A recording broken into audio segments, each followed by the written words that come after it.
on the 1st of September, when war broke out and the Germans invaded, my life changed completely. I just want to take you back to just some of my life. This particular object reminds me of one particular festival, Jewish festival, which is Hanukkah. It's celebrated around Christmas time. It's the Festival of Lights.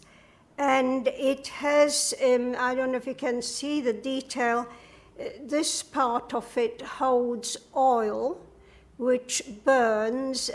We do start with one candle, one section, then on the second day there are two, on the third day there are three, and we go through the week with one extra one covering the whole lot. And it's a very happy Jewish holiday, and obviously there are lots of other objects, but this is the one I chose. But my life, as I said, changed when war broke out. I was the middle child of three, and my father owned a flour mill in partnership with his brother and, excuse me, and another man, and we were sort of quite comfortable. We lived a nice life. And once war started, our town was the first one to have a ghetto. And it may be because it was near the German border, and the part between the border and our town was immediately annexed. And all Jews were cleared from there. Some of them sort of escaped or just moved to other places, and some of them were deported, sometimes to a camp, but quite a lot of them to our town. And our town had a population of about 55,000, of which 15,000 were Jewish. But because of what was happening around us and people were being expelled from their homes and their area, a lot of them found their way into our ghetto, and at its height, it had 28,000 people. Now, ghetto life was very difficult. We were confined to a very small area, and the ghetto actually started within 2 months of the beginning of the war. So by the 1st of November 1939, we were removed from our homes and incarcerated behind ghetto walls. Now, within the ghetto, everybody over the age of 12 had to wear a white armband with the blue Star of David. We were not allowed out of there, except for working parties that were sort of taken out every day in shifts to various places. Even within the ghetto itself, there were curfews, and we were not allowed out of our homes after 8 o'clock in the evening. Now, the place was very overcrowded, and we were very lucky in that we had one room. It was quite a large room for our family. But some families had to share a room. Sometimes there were 2 or even 3 families to a room. Conditions were really bad. Food was short. People were constantly being rounded up and deported. Sometimes they could just be killed on the street, shot by some patrolling German. There was one particular German in charge of our ghetto. His name was William. And he used to come in with his big black dog. That dog was trained to attack people. And it was all very scary. And children, well, of course, school stopped for us. Immediately the war broke out. So, and really there was no place for children in the sense that the Nazis were only interested in the age group that they could employ, that they could use. So children and older people didn't stand much chance of survival.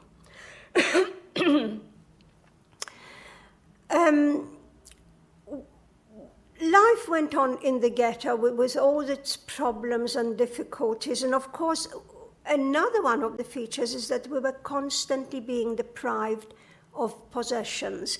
And there would be sort of big placards going up on the ghetto walls saying what we have to give up and by when and where to report with these things and so on. And life was very difficult, to say the least, but we carried on in the hope that the war wouldn't last long. Everybody, I think, over here as well in this country, we all thought, well, it'll soon come to an end. Little did we know that it was going to go on for over 5.5 years. And little did we know that the ghetto wasn't the worst thing that was to happen to us. After about 2.5 years, rumors started circulating that the ghetto was going to be liquidated and everybody was going to be deported. That was except people who had work. They had working permits, they had jobs, and they would have been safe, in inverted commas, because nobody was really safe. Now, when these rumors started, people tried to make some arrangements to save themselves. There was various possibilities, like, for instance, smuggling oneself out of the ghetto and perhaps being taken in by a Christian friend outside, or just getting out and living in the open, in the forest or in the sewers, or some people hoped to actually hide within the ghetto in attics, cellars, anywhere to try to avoid the deportation, because we all knew what deportation meant. It was almost certain death. Now, my parents, together with my aunt and uncle, made arrangements for me and for my aunt and uncle, for their daughter, Ija, to go to another town and live with their family as Christians. Now, this family, we didn't actually know them. They were recommended by someone as people who are willing to hide a couple of Jewish children for money. So they were going to be paid for this very well, and especially they commanded a sort of higher price, if you'd like to call it that, because they were not only Christian Poles, but they were actually ethnic Germans. You may know that because the borders of Poland were always changing, one day a town was in Germany, another day it was back in Poland, and they were always going through these sort of periods of changes and wars. And so there were quite a lot of German people living in Poland, and indeed Polish people living in Germany. And they were, so the ethnic Germans obviously were treated that much better than the Poles, and they enjoyed lots of privileges that the Poles didn't. So we were going to be even safer with them than we would have been otherwise. And all was well in that we were smuggled out of the ghetto one at a time. We were taken by train about a week apart to another town called Częstochowa. There we found ourselves in a house just outside the town in a suburb. And the people were okay. They weren't exactly thrilled to have us, but they were tolerating us, and they were being paid for it, and that was their job. But we felt very unsafe, very homesick, very scared. And just to give you an idea of what it was like, we were supposed to be relatives from out of town, relatives from Warsaw. Now, the reason it was Warsaw is, of course, that we wouldn't be so easily recognizable as from a smaller town where people might know us. So we were relatives from Warsaw visiting for a little while. And on one occasion, and when there was a knock on the door, sometimes we would be sort of hidden out of sight into a cupboard, under the bed, anywhere. But other times it was safe for us to mix. And on one occasion, there were some people visiting, and one particular man started chatting with me. And he said, I hear that you're visiting from Warsaw. Where do you live in Warsaw?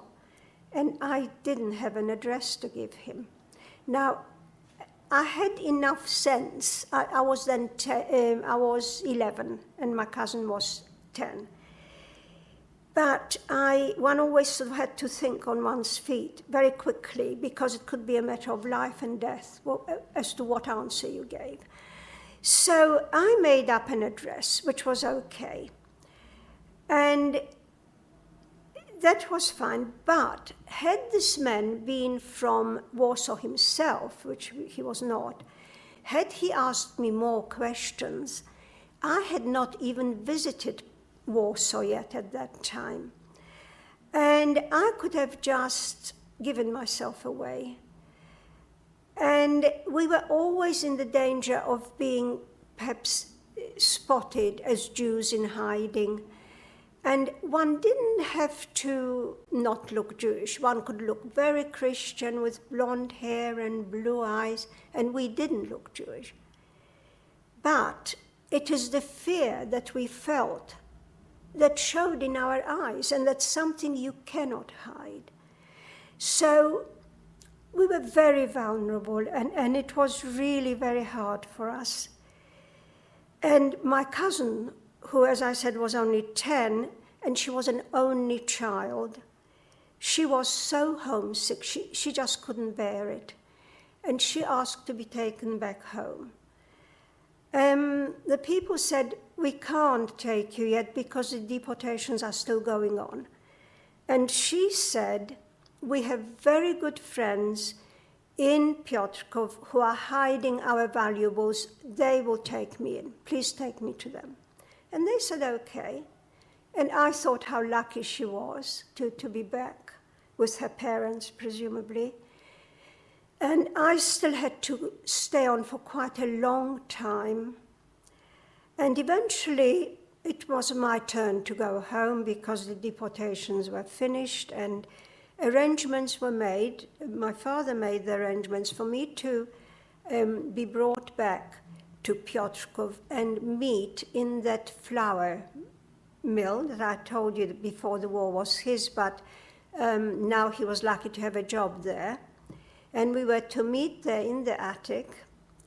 And things went according to plan. I was taken by train. I was taken up the stairs. And when we arrived, there was my uncle, Ija's father, Joseph Klein, and my father waiting there. And my uncle turned pale. He looked at us and he said, "Where is my daughter?" And the man said, "Oh, we brought her back. We took her to your friends, the Maciejewskis." And he said, "But she's not there. Well, what have you done with her? Where is she?" And they said, "Well, we took her there." And I still remember vividly my uncle pacing up and down with his hands behind his back saying, "What have you done to my child? What have you done with my child?" And of course, that is the end of the story, because Ija was never, ever seen again, and nobody knows what happened to her. Soon afterwards, this uncle, together with other uncles and my father and some other people, were arrested and put into prison. Then they were taken out. Some were released, and the rest were shot in the Jewish cemetery. And my uncle, Joseph Klein, was one of them. And my aunt survived the war. And of course, her first priority after the war was to go back and see if she can find Ija or these people or find out anything else. But there was nothing. These people had fled, and they weren't there, and no one knows what happened. And occasionally I used to see my aunt, and because we lived in different countries after the war. And she was always very nice to me, which, you know, thinking back sort of surprises me, because after all, she must have felt so terrible about her own daughter, and I survived. But she was always very warm towards me, and I think subconsciously she sometimes used to think of me as Ija, as her daughter. On one occasion, when we did speak about it, she said to me something that I find very difficult to even repeat, because it's something so dreadful. She said, my Ija had to go into the gas chambers by herself. There was nobody to hold her hand.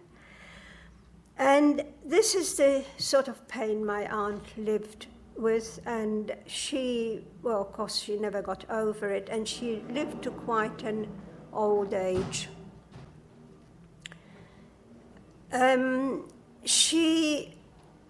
Well, after that,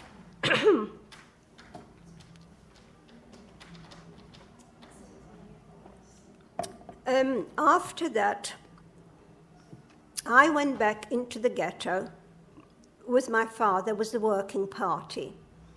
And don't imagine that one could just walk in and out of the ghetto. We were very carefully counted and searched and looked at.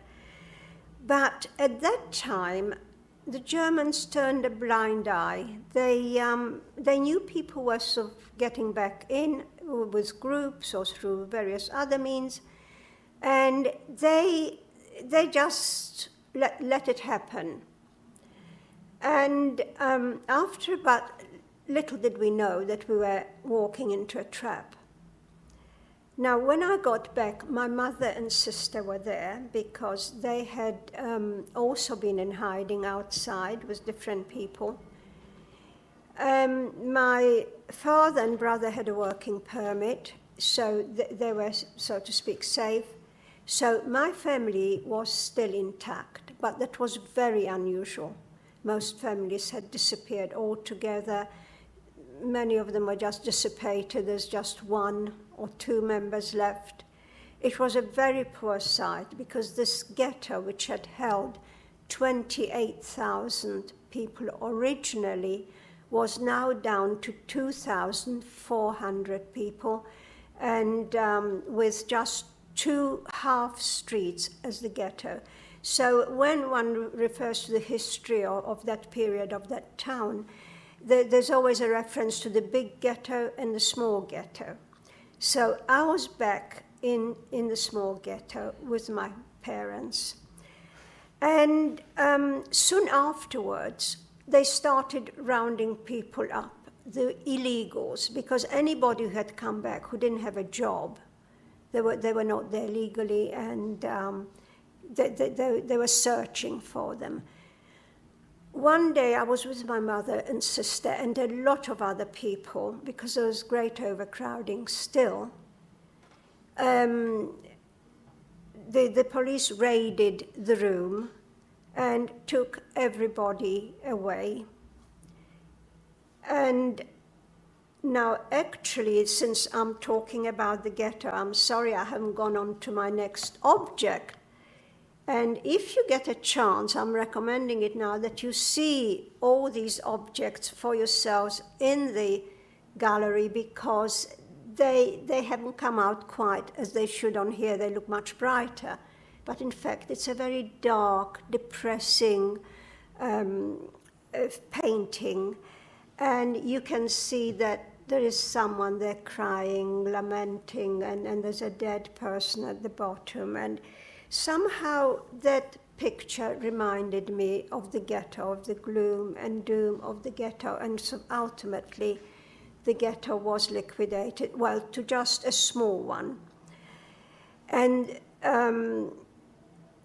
so we were back in the small ghetto, and the police stormed into that room where we all were. And they took away everybody except me, because I was in bed and my mother said I wasn't well, and the policeman in charge just said she can stay, which was very unusual. And they took them to the synagogue, our special building. It was quite a grand synagogue, and before the war, but now it was used as for stables. The Germans used it for stables, and it was very neglected, but this is where they took everybody. They were rounding people up every day. They were adding to the numbers until they had about, so getting on for 600 people. And they were held there without any food or water or electricity or heating. This was in December, very cold winter. And they were surrounded by Ukrainian guards who had rifles, which they used to shoot through the windows. And they would injure people or kill them, and they were doing it just to amuse themselves. Conditions were really dreadful, and after about over a week, they marched everybody out, well, not everybody all at once, but in groups of 50 at dawn. And that was actually on the 20th of December 1942, just before Christmas. And they marched them to the local forest, which is called Rakov. And there they found their graves ready, waiting for them. And they were murdered in the most horrific way. And whenever I speak, I never repeat, what happened, because I can't bear to repeat it. And the reason we know is because there were eyewitnesses who came back to tell us.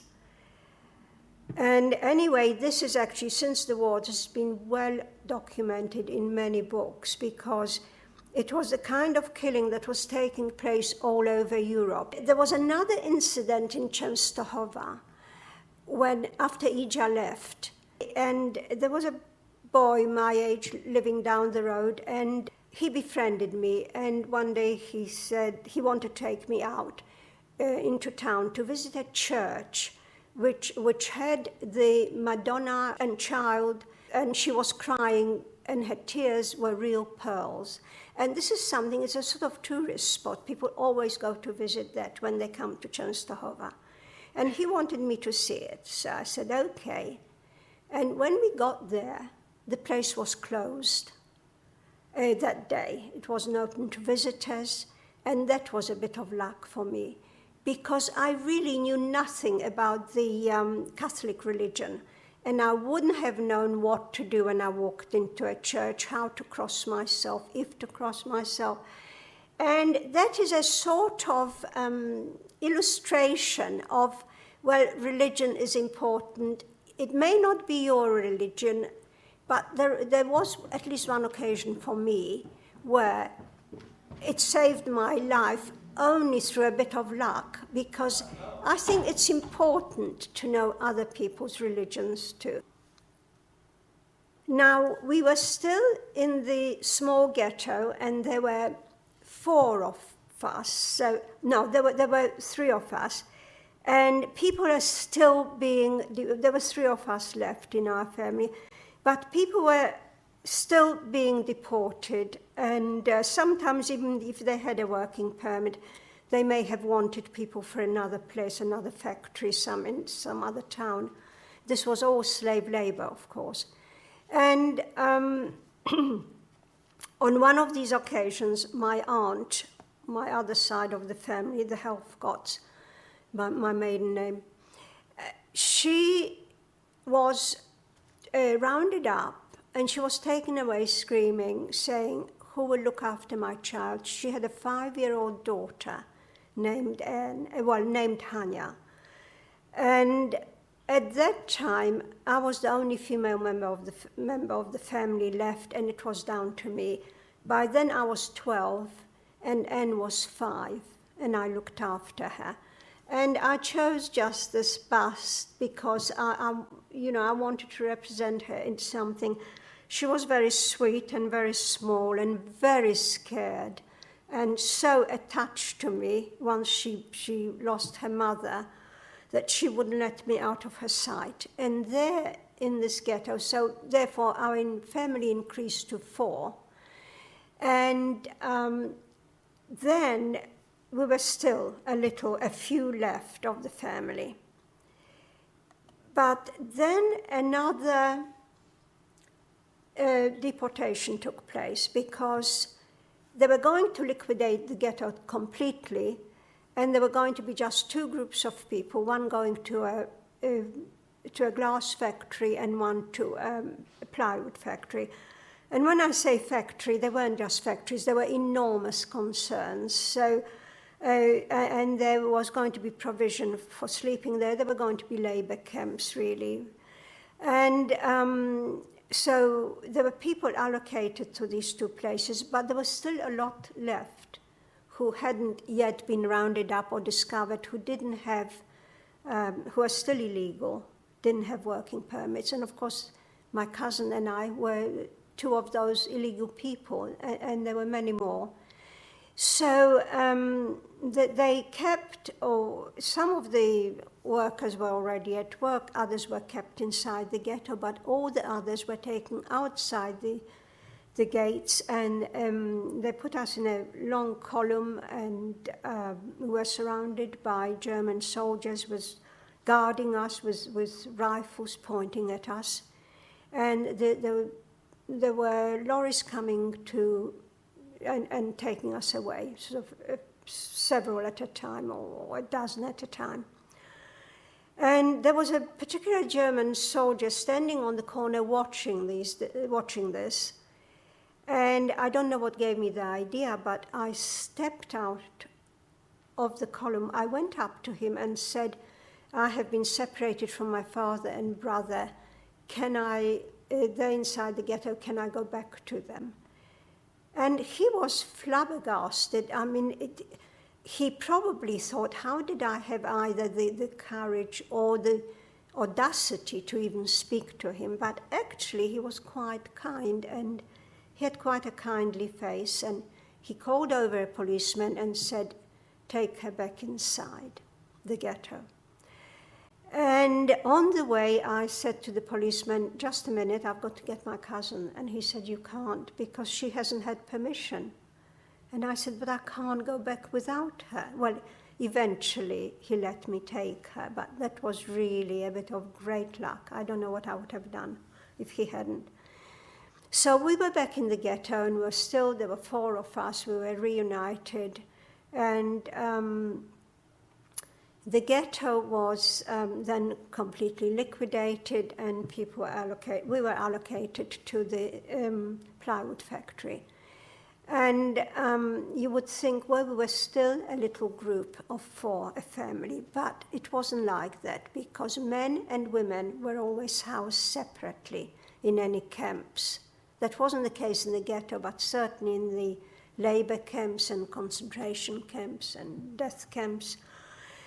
So my father and brother were at the other end of the compound in the barracks for men, and I was with the women.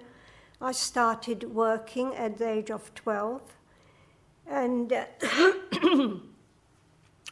although my cousin wouldn't normally let me out of sight, but she had no choice. She had to stay behind when I worked, but because we worked shifts, there were always some women in the barracks who would keep an eye on her. So conditions got much worse. We were, there was less food. We were working very hard. And we were there for about 18 months when they decided to deport us. Now, women were sent one way and men another way. We didn't know where we were going at all. But after a long journey, very long journey into Germany, we ended up in Ravensbrück concentration camp. Has anybody heard of Ravensbrück? Yes. You have. It's a very well-known camp, one of the many, but it was very well organized, and there were all different nationalities, including British. And we arrived at we arrived at Ravensbrück. You must excuse me, I don't normally have this problem, but today my throat seems to have given up.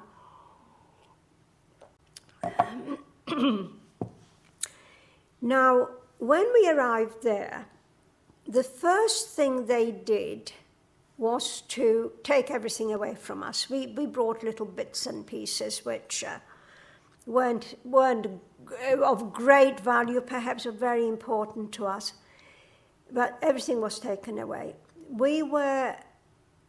Then we had to queue up and give all the details, our details, because you know the Germans were meticulous at record keeping. I think it is the best recorded, if you call it an event, in history. And there's so many records around about everything.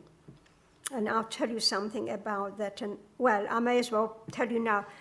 There's actually, I've got another PowerPoint with some other details where I show a list that my friend who made the PowerPoint for me found on the web, and it is the list of the last Jewish women being deported from Piotrków to Ravensbrück. And I appear on that list together with my cousin. And you can see it's typed on a pre-war typewriter with not such a good ribbon, and it's really authentic. It's the real thing. And there's lots and lots of documentation like that around. Now, so we queued up, we gave our details, then we had to strip, our clothing was taken away from us, then our heads were shaved, and we had to go through cold communal showers. And as we were walking into those showers, there's quite a large column of people on each side. Well, I remember my side very, very well, because there were various German soldiers, presumably they were watching us in case we escaped. And I was so conscious and so shy and sort of felt ashamed to be naked in front of these men. And it was a most horrible feeling. And it's something I have never talked about because I sort of feel a bit shy to even mention it. But when I was going through this museum, I came across this figure. There was this sort of shy girl standing there, and it really reminded me of going through into the showers and those men gaping at us. And this was just one more humiliation out of so many. And when we got out at the other end, we were given the concentration camp sort of uniform, if you can call it that, the striped jacket and skirt and a pair of kind of clogs. There were shoes with wooden soles that was almost impossible to walk in. And we looked at each other and we just couldn't recognize one another. They wanted to dehumanize us. This was their aim, and they really succeeded because we just didn't feel human anymore. We all looked exactly the same, and our individuality, our personality had gone. We sort of felt like just objects. It was a most terrible feeling, and it sort of drained us of our hope. And hope is the most important thing you need to survive a situation like that. Without hope, there's absolutely no chance. But we suddenly felt hopeless, and of course helpless. We had been for a long time. And we were taken to our barracks, and there were 4 people to one one level, which is only like one bed. And there were two at the top, two at the bottom was the legs, sort of not touching but overlapping. You could be asleep and then suddenly a foot would hit you in the face. Conditions were pretty bad. Our rations were half a slice of black bread, which was not to be mistaken for nutritious black. A grey liquid called soup and a brown liquid called coffee, and they did call it ersatz coffee, which means imitation coffee. They actually didn't pretend it wasn't. And occasionally we would get a knob of margarine, but that was only occasionally. Now, some women worked. I didn't, but those that did worked in the fields, and they were digging up vegetables. Now, the advantage of that was that they could occasionally steal a vegetable, and that, a carrot or a turnip or something, and they could smuggle it back into the camp, and that meant extra food. But the risk they were taking was that if they were caught, they would be shot on the spot, no questions asked. And, but it was worth taking the risk, because anything for a little extra food. But the minus side of it was that because they were actually working, using energy, they were using up much more extra energy than they would have, then this sort of extra vegetable would replace.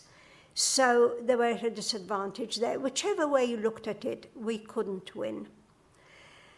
We were there for about 2.5 months. I didn't know how long at the time. I've only looked at records to see how long it was.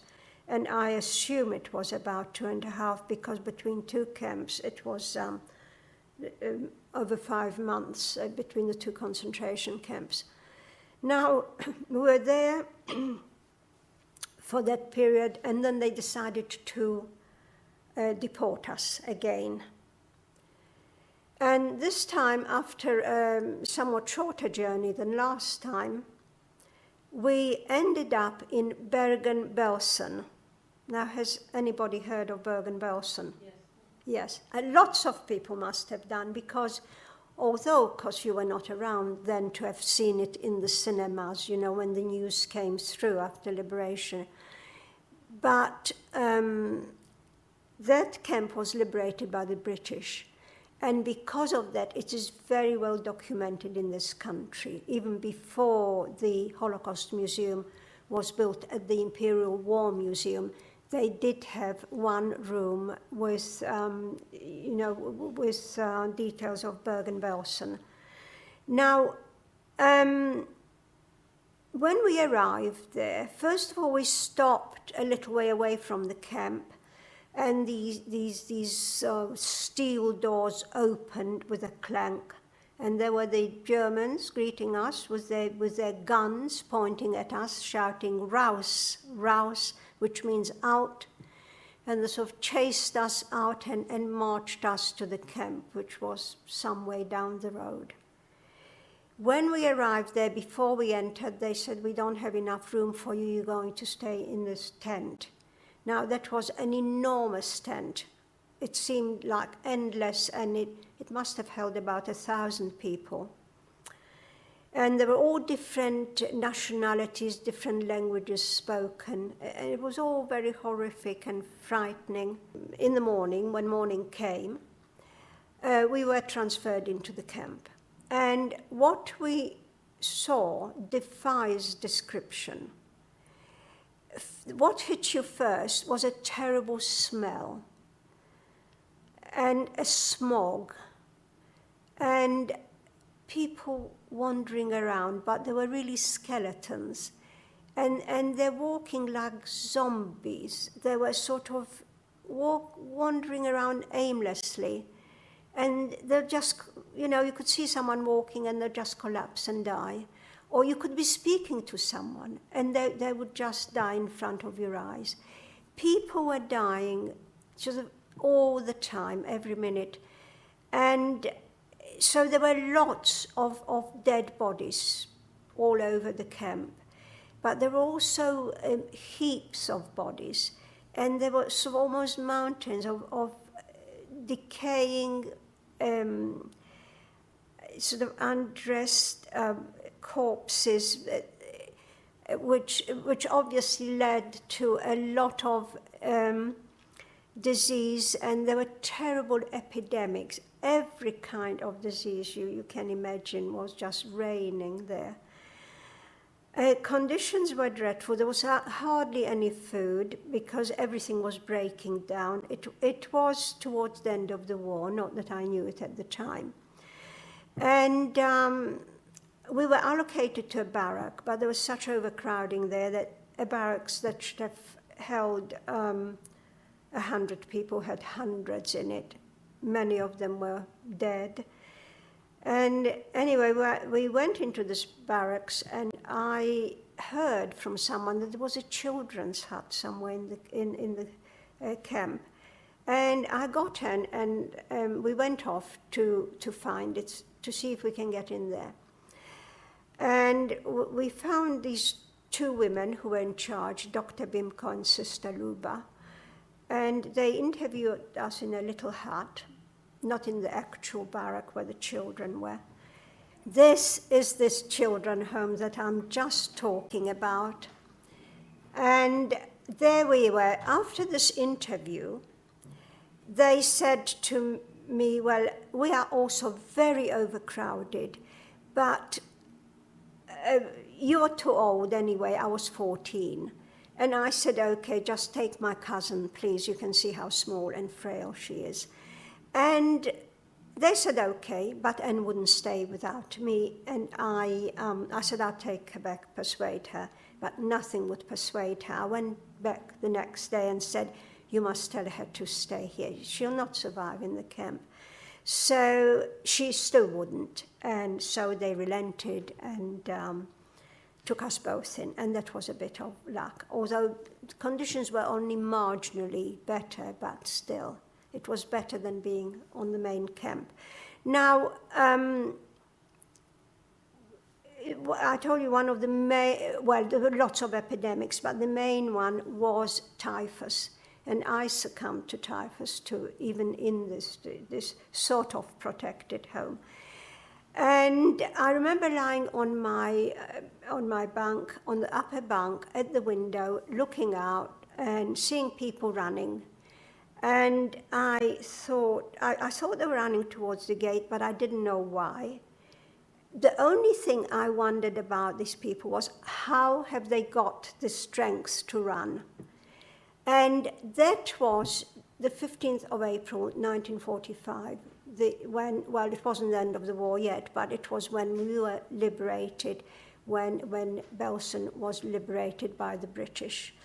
And that was the end of the war for me, and I won't go on to other things because you may well want to ask questions.